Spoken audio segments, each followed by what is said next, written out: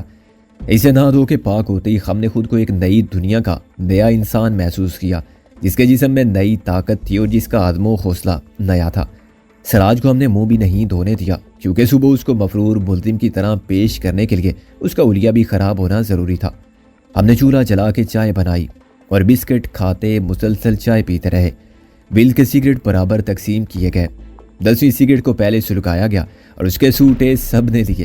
سراج کو بھی بسکٹ اور چائے دی گئی اور پھر باندھ کر دوسرے کمرے میں ڈال دیا گیا جس کی چھت نہ تھی۔ اس کے منہ میں کپڑا نہیں ٹھونسا گیا۔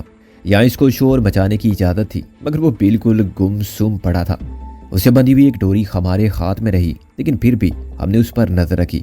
وہ ایسا آدمی تھا کہ مالا کی ڈوری کسی پتھر سے باندھ کے نکل جاتا اور ہم ساری رات ڈور تھامے اس یقین کے ساتھ بیٹھے رہتے کہ وہ موجود ہے۔ 10-11 بجے چاند نکلا تو ہم زمین پر ایک دوسرے کے متوازی لیٹے سگریٹیں پھونک رہے تھے، کھانس رہے تھے اور سب ایک ہی بات سوچ رہے تھے۔ سب کے ذہن میں رابعہ، کیتھرین اور استاد ٹیڈی کا خیال تھا۔ اچانک محسن نے پوچھا یار غالب تو نے بھی شیلا کو روکا تھا؟ غالب نے اسے سر گھما کر دیکھا۔ کس بات سے؟ میں نے اسے شادی کے وقت روکا تھا کہ کس کو قبول کر رہی ہو۔ میرا مطلب ہے روکتا اگر، بکواس مت کر۔ محسن گرم ہو گیا۔ سیدھی طرح بتا کیا بات ہے یار، بہت سیریس ہو رہا ہے۔ غالب بولا میں نے جو پوچھا ہے وہ بتا، تو نے بھی منع کیا تھا اسے؟ کس بات سے یار، تو جانتا ہے وہ انکل رضوی کے گھر میں تھی۔ غالب بولا انہوں نے بھی اسے روکا تھا کہ جولی کے لیے گردے کا عطیہ نہ دے۔